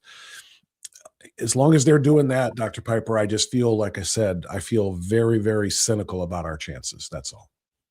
And again, I completely understand your point, and it's not a perfect world, and the options that are on the table aren't perfect. So you've got somewhere between the extreme, and this isn't what you said, so I'm not, but if we're going to bomb them out of existence, and I'm not suggesting you're saying you're not using the phrase turn Iran into glass, because No. that implies dropping a nuclear bomb on them. But you've got people that say that. You see it out there in social media all the time. We just need to turn this place into glass, because until we do, they're going to continue to haunt us. That is not what you're advocating, but you are advocating incredible military strength to crush them, and make sure that these people that believe as they believe are not in control of that country anymore. In doing that, there's going to be a lot of collateral damage, a lot of civilian deaths. You've got to take that into consideration, and the fact that the media and the left will play that and play the American people and the American conscience like a fiddle. There's not a perfect solution here. We could do that, and maybe I think there is a solution, Dr. Piper, if I may. I apologize for the interruption, but what we need to do is get Iran steered on a course to being what it was before 1979. Right. Iran, if we've all seen videos of what the Iranian life was like in that time prior to 1979 in the Islamic Republic takeover. That would solve the problems, because the people there were not interested in death to America. The people that just live in Iran and there were concerns. There were still, land issues and so forth with Israel and so forth, but it wasn't like it is now. So that's, if we can help turn Iran into that again, all of our problems are solved. But as we all know, we can't do that by November. So if we can't do that by November, we we fight the way we are now, and we are in deep, deep, deep, deep trouble, according to those polls. That the people are like, nope, enough. Inflation brought on by this war. You don't stop this war, then you are gone and out of power. And I feel like if we're out of power this time around, Dr. Piper, we never regain it, because they will, in one heartbeat, they will make sure we never get power again. They will make sure vote by mail is for everybody, and they can fraudulently rig elections for now until kingdom come, for crying out loud. They will advance Puerto Rico and Washington, D.C. as states. They will pack the court. We will never regain power if we lose it in November. So we are in a very, very precarious position. We have to figure out how to solve all of that in 5 months. 5 months. I agree with your assessment of the political landscape. I do. I've already said that. And I agree with a lot of what you're saying in terms of the best strategies. And I think we both agree that we don't know. I mean, waving a magic wand over this problem and solving it in 5 months, regardless of what we do, may be near impossible. So the best political, and I do lean incrementalist rather than idealist at times, because I think moving the ball forward is better than turning the ball over. So even if you're moving the ball forward, the old Woody Hayes strategy of football isn't a bad strategy at times. Pound it up the middle. Pound it up the middle rather than a Hail Mary all the time. It was boring football at times to watch University of Michigan and Ohio State play football back in the Schembechler-Hayes days. I thought it was boring anyway, because they both essentially believed in a successful strategy, but one that wasn't all that exciting. So incremental gain isn't bad. If Trump, I would lean toward an incremental strategy politically right now, recognizing that you better understand very, very well what that incremental treaty actually is. It's not worth the paper it's printed on, other than it gives you some political cover. And you better have a strategy to be checking, like Ronald Reagan said, trust but verify. In fact, I would say that old axiom is half true. Verify, okay, but don't trust. So when it comes to the Iranians, don't trust them, but verify. Sign the contract, make the deal. Don't trust them, and verify behind the scenes what they're doing, so that you don't allow them to acquire the means to kill you again. So Yeah, no, I think that's well said. Verify, but don't trust, because you cannot trust them. Which is why this big celebratory thing yesterday, Hezbollah has, and this comes just a couple of days after it was verified that Trump had a call with Netanyahu, and he cussed him out literally with F-bombs flying, and are you effing crazy, and what the F are you doing? Because Trump is trying so desperately to get this deal with Iran done. That knowing that their proxy Hezbollah is continuing to get hammered by Israel is getting in the way of that. So Trump is very, I hate to use the word desperate for a deal, but I think he is desperate to get something on paper so we can indeed open the Strait of Hormuz, at least for a little while, so we can get things back on a semi-normal basis economically between now and November. I understand the need for that, and I do support that, but I also recognize that it does fly in the face of the original goal, which is stop them from continuing their nuclear program. Here's the other thing too, Dr. Piper, and we'll close it with this one, just since we're going to stay on this one topic for our conversation today. Why do we have to continue to cajole a country that does not control international waters to give up control of international waters? Why do we have to get a deal for them to, quote unquote, reopen the strait? I'll never understand this. It's not the Strait of Iran, the Strait of Hormuz is international waters. Why, again, don't we bomb them into submission? Let's reopen the strait by force, not by blockade, but by force, by taking out all of whatever their strategic weaponry is that allows them to go out there and lay mines in the strait, and to blockade themselves, different countries from coming in and filling up their tankers. I'm just failing to understand why we're giving them all of the power over international waters. I don't know. I really don't. I understand completely. And I'm, we were told at the beginning of this thing that we completely eliminated their Air Force and their Navy. So if we've completely eliminated their Air Force and their Navy, if they don't have an Air Force or a Navy anymore, then how is it possible for them to do anything to stop anybody from navigating the Straits of Hormuz? There must be something left, otherwise we wouldn't be having this discussion. I mean, they still have drone capability, and they still have a whole lot of ballistic missiles, and they can use those things apparently what surface to air, I guess, and to sea. But I don't know. You're right about the Navy part, but yet they still have ships, these mine laying ships. They're not like naval, warships. So when they say that they completely decimated their Navy, I get that. But whatever their mine laying ships are, whatever those things are called, they still apparently have, and they've been fired upon. But again, I'm just thinking to myself, just everything that they use to keep the strait closed, blow it up. I agree. I just don't understand the game we're playing here with them. And maybe, not maybe, I'm sure the Pentagon knows a lot more about it than we do, but it's just one of those, they need to communicate that to us then. I agree. And thus my question. I mean, if that stuff, whatever that stuff is, whether it be a smaller boat or a drone or a missile, whatever, it's semantics to suggest, well, that's not their Navy or that's not their Air Force. Yes, it is. They're using something in the air and something in the water to continue to control this strait so that it can't be used in a normal capacity for the flow of oil. I mean, so why didn't you blow it up? Why don't you blow it up? And stop telling us that you did blow it up when you didn't blow it up. I think that's part of the problem right now. That sounds anti-Trump.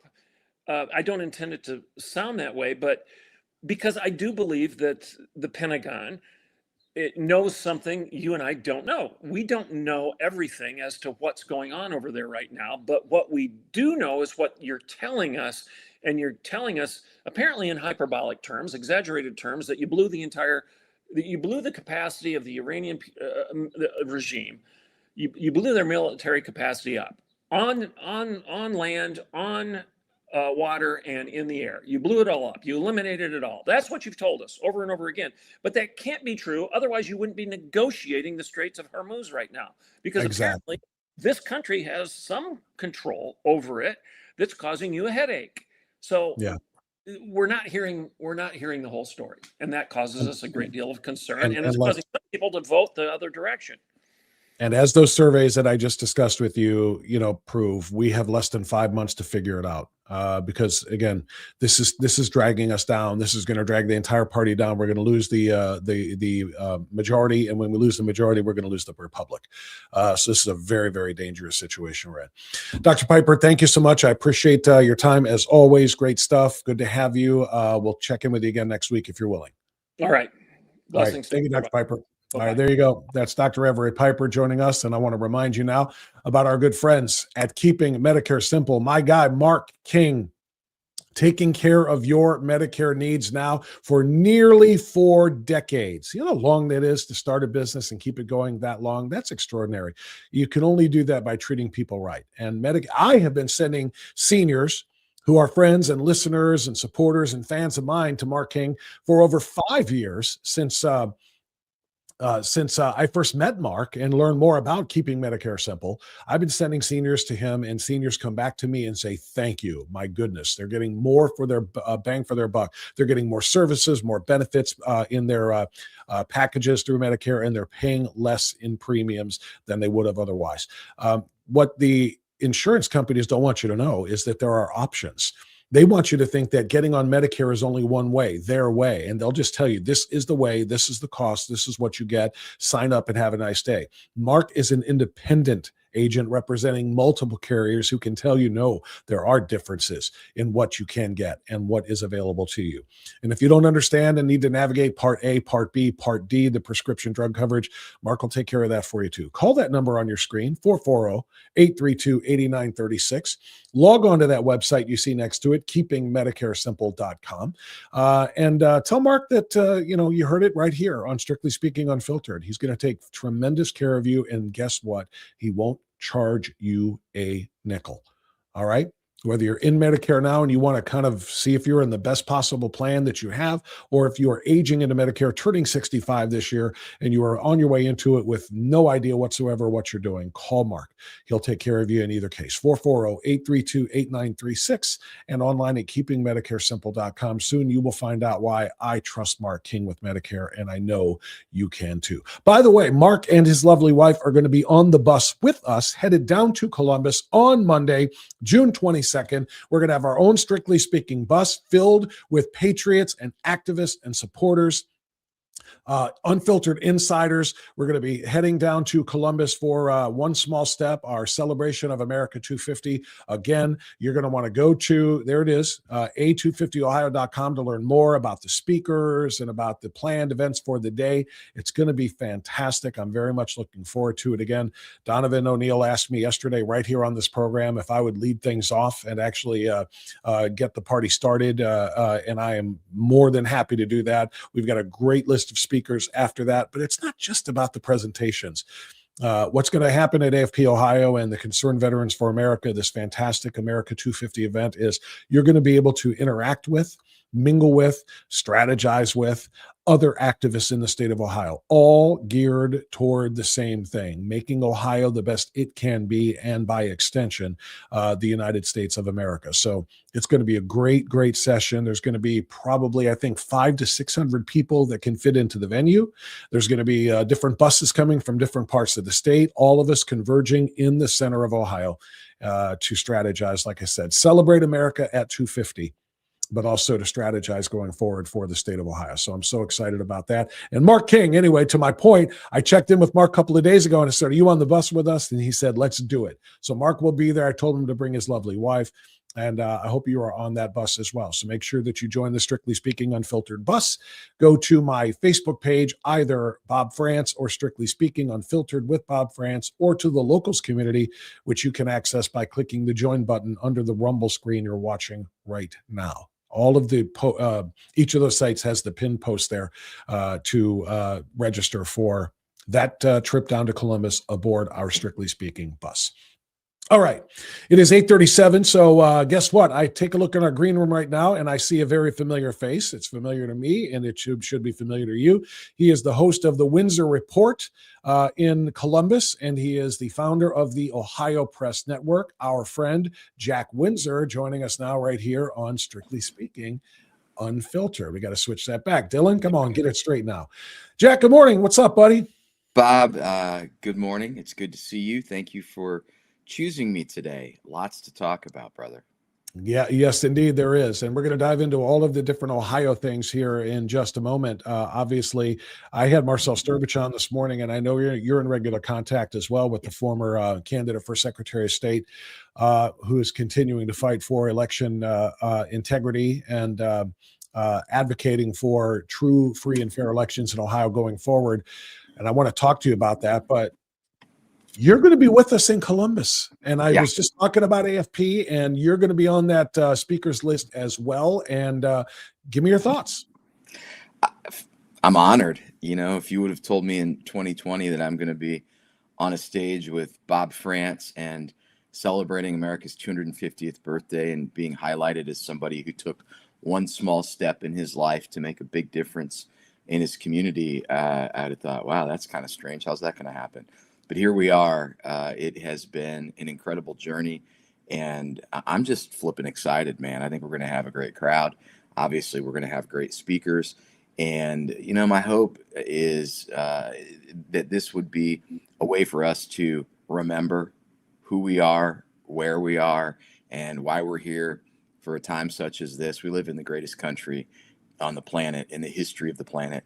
And I hope that this event, and there are 11 others around the country, helps revitalize the spirit and love for American exceptionalism.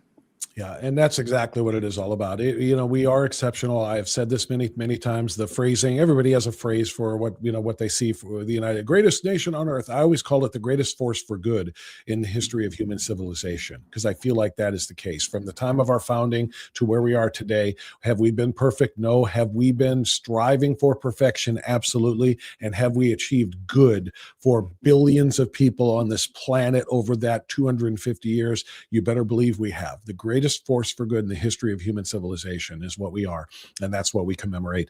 1 month from today, by the way, officially the 4th of July. So it is 30 days away. Wow. And I know it's coming up fast. It is indeed. So It is. glad you're going to be there, Jack. And just for those who don't know, we're going to be speaking, or we're going to be hearing from, I should say, Lair, Mayor, and Markham as well, Brian Anderson, Kelly Williams Bowler, among the other speakers, and they are still navigating and trying to pull more people into this to give great presentations, to inspire people to go out there and be activists and do what needs to be done to try to help protect and preserve this state and this republic. So that's what we're looking forward to on June 22nd, Monday, June 22nd. Okay, Jack, you've been chronicling this, and so have I, and so has our mutual friend Marcell, who was on with me a little bit earlier. Give us your understanding of where things are now with respect to the Ohio House and the Ohio Senate and the Ohio Constitution. What is being done, and what are we missing? Yeah, great question. So yesterday, the Senate Joint Resolution 10 was cussed and discussed in the chamber. It passed. It needed a minimum of 20 votes to hit that 60% threshold. It got 22. And at the core, it would create Section 5 to Article 5 of the Ohio Constitution to require electors to provide identification to vote in accordance with laws passed by the General Assembly. Now, I talked about it, you talked about it, I know Marcell talked about it. Voter ID, photo voter ID is an 80% issue.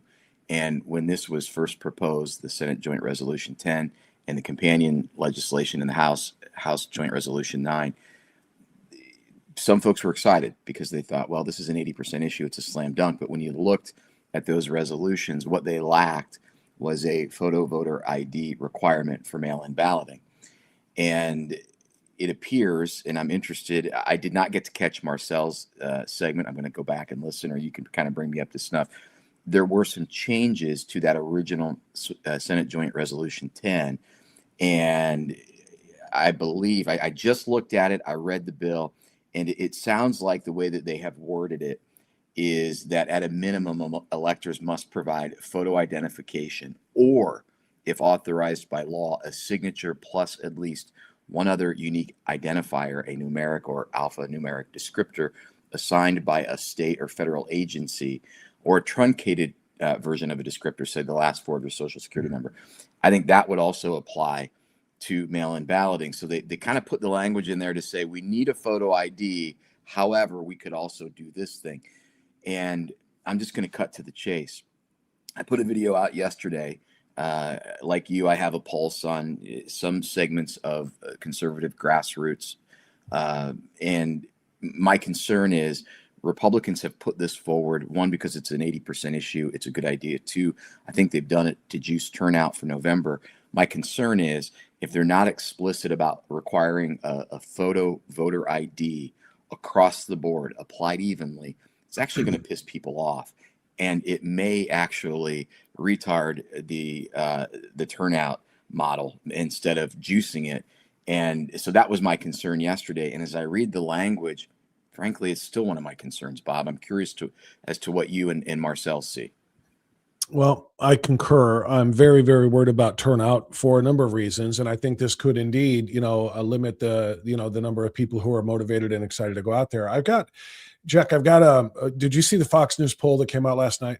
Yes, I was looking at it. I thought Bob's going to want to talk about this. I better make sure I understand what was in it. Yeah, I did, and I do, and just for those who missed this earlier on in the live stream, Sherrod Brown, according to the most recent Fox News survey, is leading John Husted big time by 8 points, an 8-point margin. And what's more concerning is the reason why, according to some of the internal polling metrics. By a 15-point margin, Ohioans view President Trump negatively, 42% favorable to 57% unfavorable.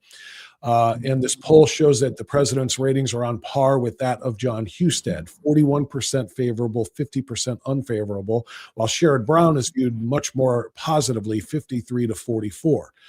What makes this bigger and more important here is that 98% of Democrats fully support Sherrod Brown, only 86% fully support John Husted.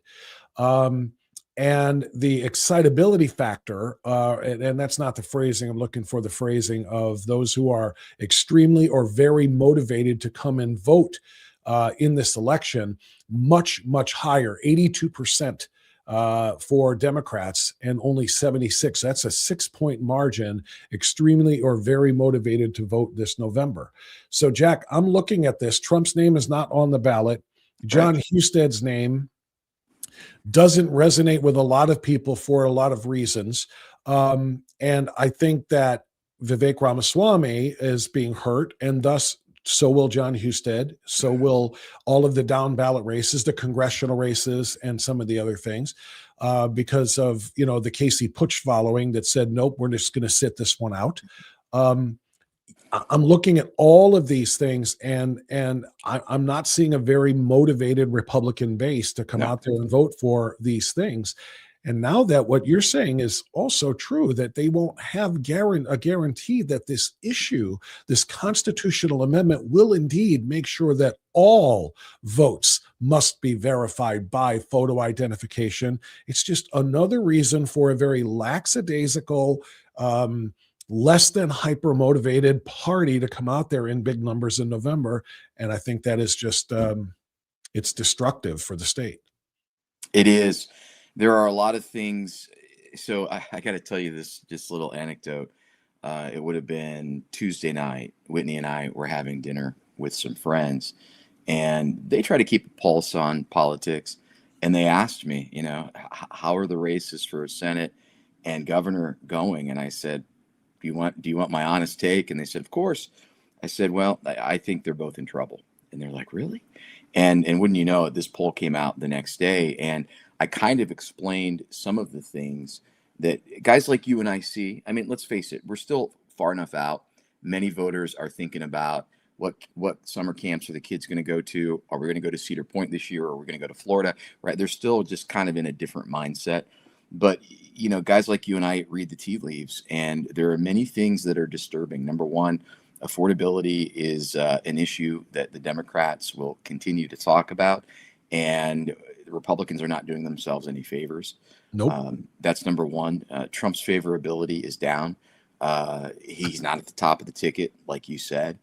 And, you know, Sherrod Brown is a different creature because he's going to get parts of Ohio that voted for Trump, particularly those union members who liked Trump's message. You know, they could split. They always talk about a split ticket. So he's going to get some of those people that MAGA Republicans counted on in the past. What really surprises me about this Fox poll, Bob, and you probably caught it too, is that Sherrod Brown's favorability is positive. I'd never counted on that.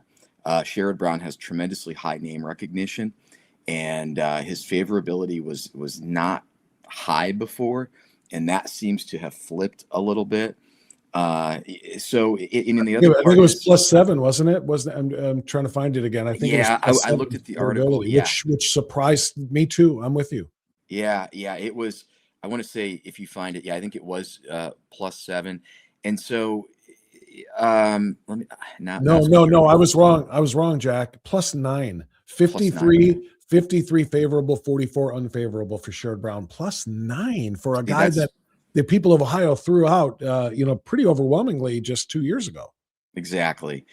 So the headwinds have changed, right? And I tried to express to our dinner guests a couple nights ago, there is an anti-incumbent sentiment, and that's common for midterm elections. It seems a little stronger this time around. So I think Sherrod Brown is in a much better position than Amy Acton, but here we find ourselves with Amy Acton and Vivek Ramaswamy essentially tied. And, the one silver lining in the cloud is I think there's still an opportunity here for Republicans to make some headway with affordability. They've got to hammer on the immigration issue, because that is an area where Republican belief system and what they want done, I think, resonates more with voters than what Amy Acton or in this case, Sherrod Brown's positions would But resonate. according to this poll, though, Jack, that is very, very low on people's radar anymore, and it's in large part because Trump was too successful in sealing it. We've had 12 straight months of zero people being released into this country from across the southern border. But according to the survey that you and I are talking about, inflation and high prices, 43%, far and away the number one issue, the affordability factor. Number two is healthcare at 12%. And number three was immigration and border security at 11%. So, 18 months ago, we're having a different conversation. That was number one. Well, actually, it was kind of tied. The economy and immigration were the two top issues. But now that immigration has largely been fixed, with the exception of the deportations not being at the pace most of us would like, but it's just not a top of mind, issue for voters anymore. They're looking at the cost of gas, the cost of of everything that is brought to us by gas or diesel. Inflation is easily the number one thing. And they know that, well, hey, Trump is the one who started this quote unquote, war of choice. And that's what's causing these high prices. If you're close to Trump, which Husted is, and Vivek Ramaswamy at the governor's level is, of course, close as well, has the Trump endorsement. Yeah. It could be a drag on those particular races. Yeah, you're absolutely right. And, when you look at the other concerning issue, demographics are kind of telling the story that favors Sherrod Brown. He leads among women and voters under 45, I think independents, non-white voters. Now, Husted does better with rural voters and white evangelicals. But, therein is one of the other issues. White evangelicals sometimes don't get out to vote as often as they should. And you and I have said this for a long time. It's going to come down to turnout, which is going back to the beginning of this conversation. It's why that Senate Joint Resolution 10, House Joint Resolution 9 matter was so important. And if you're going to use it to motivate people to get out to vote, my plea has been, why not go the distance? You have a supermajority in both chambers. Why not go the distance? It's an 80% issue. It's a slam dunk. And that is, I think, the crux of it, Bob. I think somehow there's a difference between guys like you and me and people on Cap Square. We go, it's an 80% issue. People want it, and you're dickering around with it and not going full measure. What the hell's going on here? And I'm telling you, that sentiment is going to trickle down to everybody else in the party. And I'm just concerned it's going to hurt turnout. So plenty of time ahead. I'm not trying to be, Chicken Little, the sky is falling. But if Republicans did not wake up today in panic mode, I don't know what to tell them. Yeah, I'm not Chicken Little either, but I admitted very, very much so in my conversations with my two last guests that I'm cynical right now about our chances in a number of things for a lot, because, the Iran war is a very, very complex thing. I believe that the reasons for going to war were just. I believe, because I know what a 12er is, and I know exactly what the regime's goal is, and I do know that their stockpile of ballistic missiles would have made them virtually, as Marco Rubio declared, untouchable if we didn't touch now. And they would be able to build this. So I get it. But I also get the fact that most Americans don't see it and don't know it and don't understand it. All they do is see the $4.59 at the tank, at the pump, and then they see the price of this, that, and the other thing on the clothing shelves and on the grocery shelves being much higher because of that as well. So we're in a position where we have 5 months to figure out how to navigate those two things and increase turnout. And I'll give you one other quick note on that survey before I bring up another subject I wanted to ask you about briefly before we're done. Where did that survey go? It wasn't turnout. Oh, it was the favorability for Amy Acton. That's what it was. Because you were talking about Husted's and we were talking about Sherrod Brown's. The favorability in the governor's race is really important. Vivek Ramaswamy is at +1, which is much better than Husted, obviously. But Amy Acton has a +9 favorability rating, and I'm trying to figure out what Ohioans were not alive during 2020 and 2021 and 2022 when she was given the keys to the kingdom and the power to establish all policy on freedoms in the state by Mike DeWine. Apparently people have forgotten or they don't know. I don't know, Jack, but what do you make of her +9 and Vivek +1? Yeah, they talk about death by 1,000 paper cuts, right? And I don't want to make something unnecessarily complex when it doesn't have to be. But I think there are a couple of factors here. Number one, shame on the mainstream press. And I say that as a member of the press because there are still people, Bob, who think that masks work and social distancing was a good idea. And so there is a group of people who will always believe that Mike DeWine saved lives, that Amy Acton made brave choices, and that's kind of dyed in the wool. But what I'm trying to really figure out is how much of the favorability, because I see it on social all the time. There are people that I know are right of center who don't like Vivek Ramaswamy and say, I'd rather vote for Amy Acton. And so, I don't understand. I'm wired differently. I mean, I was so deep in COVID. She destroyed the state of Ohio in my book. I will never be able to reconcile Amy Acton being horrific at her chosen field of profession and somehow adopting the belief that she's going to be a good governor. I'm not in that camp. So it's hard for me to think about why people are viewing her favorably. But I think some of it is the fact that some people believe that she saved lives. But, there's also this kind of DeWine, I'll call it the DeWine caucus within the Republican Party. And look at what he's done. He stepped in front of Acton when she screwed everything up and said, the buck stops with me. And then when a member of his own party ran an ad that was fully accurate that said this woman shut down an election. And by the way, you can still go to the governor's website. The order is there. The press release is there that says the health director ordered the polls closed. Ramaswamy runs an ad to that fact.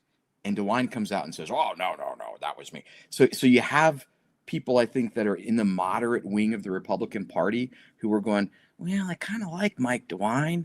And, Donald Trump is really unpopular and Vivek's a MAGA Republican.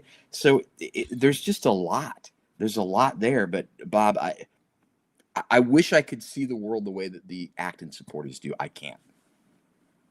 Yeah, I can't either, Jack. And I got one other thought, but you keep going.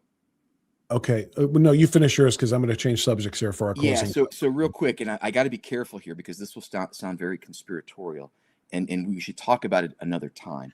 But what's really alarming, and this is it really hit me more than ever, when Vivek Ramaswamy held his presser regarding Medicaid oversight and his plan, very practical plan, to help make sure that we close the loopholes that are allowing millions, if not billions of dollars to flow through in waste, fraud, and abuse. It was stunning to me that the press was almost in unison. They said, Republicans have been in charge the whole time. It's a Republican issue. And it's like, no. Do your homework. It's a nanny state issue. It's a red state issue. It's a blue state issue. What do those states have in common? Bureaucrats, public union employees who protect each other. And it doesn't matter who's in the governor's chair because the bureaucracy has a life of its own. And you have a press that is so damn lazy, so damn disconnected, and so damn in the tank for the progressive movement. That's the other part, Bob. The messaging is not accurate. The messaging is not true. And when you have people who are trying to live life and struggle with the affordability issue right now, and all they get hammered with is MAGA, bad, Orange Man, bad, the issue with Medicaid, Republican issue, like it's just, there's a lot stacked against Republicans this election cycle. There are a lot of things stacked. That's well said, and it's of great concern. I'd be remiss if I didn't ask you about one other thing, because one of our chatters, when I posted the promo for today's show, and that you were going to be one of our guests, somebody said, "Will you please ask Jack Windsor about data centers and why you are so pro data center?" and I'm trying to find the exact quote. I can't remember what it was, but that was the gist of it. So, so I'll ask that in a general sense, and then also about the fact that by a 2-to-1 margin, Ohioans, including conservatives, are opposed to the data centers. This is gonna cause a collision, I think. It's another obstacle and another barrier from keeping or getting Republicans united in this election cycle, because our gubernatorial candidate Vivek Ramaswamy has not necessarily taken a strong, firm position opposing, the data centers. He has not necessarily been their number one champion either, but he is, kind of thought to be leaning toward, hey, these are good for Ohio. But by a 2-to-1 margin, which is extraordinary, conservatives in this state disagree. Where are you? Yeah, where am I? Well, I've got to be careful because I can probably almost tell you where that question came from. And therein is one of the problems in the Republican Party that we're dealing with. You have people who they have a worldview, and it's like, I've got these 4 things have to line up. And if I get 3.5 instead of 4, then I'm going to burn down the other person, the other vantage point, the other whatever. I don't think that I've ever come out and said, I support data centers. I support free markets. And so let me just unpack that. There are several layers with data centers. You have power, you have the ecological impact, you have water, you have surveillance as a concern that some people have. I have said in the past that China is very involved in trying to put information into the minds of Americans that would get us off the development track with AI, cloud computing, the next frontier of technology. All those things factor in. And it's a free market issue as well, is what I talk about. If you don't like data centers, then don't do so much on these. If you don't like data centers, don't use ChatGPT or don't use Grok, right? And I kind of compare it to, we all used to kvetch about how much money professional athletes made. Well, then turn the TV off, stop buying the jersey, and stop going to the games. So all of those things factor in, right? This is an automobile versus a buggy thing. We're not going backwards. AI, cloud computing, big data, it's here. So we have to figure out what's our role. Are we going to be the host to all of these data centers? And by the way, we already have over 200. So we have to figure out how to deal with what we've already invited in. And I think it's a pretty complex issue. I think it was wise to pump the brakes on tax breaks. I think it's wise to have a commission that looks into things, although I think there's some legitimate concern about whether the commission that's been stood up is a commission that's actually asking the hard questions, or if it's a committee that's there to appease the people, if you will. There are a lot of issues we have to figure out with data centers. I'm not a huge proponent of data centers. I'm a person who understands that it's complex, and we have to let free markets be free markets to an extent, but we also have to protect our ecology. We also Ohio is in a little better position than other states because we have put some things on the law books that allow these data centers, AI centers, big manufacturing plants to build on-site power. Eventually, they want that to be like mini nuclear reactors. I like solving power problems that way, but we still have water. We still have ecology. We still have non-disclosure agreements. I get it. I get all of it. We kind of have to let the process play out. And my hope is that we can make good decisions that support economic development in the state while also being responsible with our resources and making sure that we're not draining our aquifers and not making small businesses and residential households pay for power. I mean, it's really that simple. Not a huge proponent of data centers. I'm a huge proponent of free markets and individual liberty and figuring out how the hell to latch on to technology and economic advancement in a way that is a win-win-win-win-win situation. Yeah, that's a fair assessment of everything. Basically, though, at the end of the day, we're trying to make everything perfect. We're trying to make sure that we do stay up to speed with data centers and, like you said, the world of cloud computing, cloud storage, and AI, and so on and so forth. But we don't want to affect the farmland. We don't want to affect the water. We don't want to affect neighborhoods which are being pinched excessively by a lot of these. We have 200 of more or more of them now, and on pace for another 200 of them. Where are they going to go? How many people's lives are going to be affected by them? Yeah. So, in a perfect world, we would like to have all of this capability without any of the downside that comes with it. Unfortunately, those two things can't coexist. There's going to be downside as well as upside. So, and Ohio Republicans are going to have to figure that out Quickly. Yeah, absolutely. Because it not only in time for this election, honestly, but in time to decide whether or not, because these are open. These new ones are being begun like two, every week, across the country, and we are one of the hubs right here in Ohio for it. So people are going to have to figure out what they want, what they don't want, and our leaders are going to have to hear us very, very loudly and clearly about that. So, can I say one more thing? And I'm probably going to get in trouble. I know we're almost over in time. I'll be very short. For the party of people that celebrates 1776, we need to start acting like it. There were men and women in that era that gave up everything that we would be this country. And I'm not a huge fan of being in a quagmire in Iran, if that's what it turns into. But we can't fool ourselves anymore. The march through our institutions has taken 40 years. I think it's foolish to believe that we're going to undo all of that in 1 year, 2 years, 3 years. And I think that's the most frustrating part, Bob, because I am closer to the right side of the political spectrum than the left. Republicans are master marksmen in the circular firing squad. And I think we lose sight sometimes that we've gone so far down the road of progressivism, socialism, and communism. We're not going to get back overnight. And if things aren't perfect, I'll take 70% instead of 100, but we can't burn everything down just because we didn't get 100% of what we want. Yeah, I think that's fair to say. Jack Windsor, appreciate you coming on. Looking forward to Monday the 22nd. It's going to be a great event down there in Columbus with AFP Ohio and America 250. So thanks very much. Keep up the great reporting, and I'll remind people about the Windsor Report and also to subscribe to the Ohio Press Network online. Jack, thanks, my friend. Thank you, Bob. God bless you. You got it. All right, there you go. That's Jack Windsor, and he's taken us all the way to 9:06. Wow, we're past our time. So what we're going to do is cut out. I want to try to save the chat, and if anybody knows how to save the chat, I was looking at some of the responses, particularly about the data centers, as I was listening to Jack. And there's a whole lot of responses there that I kind of want to save. So if anybody can make sure to let me know how to save the chat so that we can respond to some of those comments, maybe on tomorrow's show, that would be a great positive.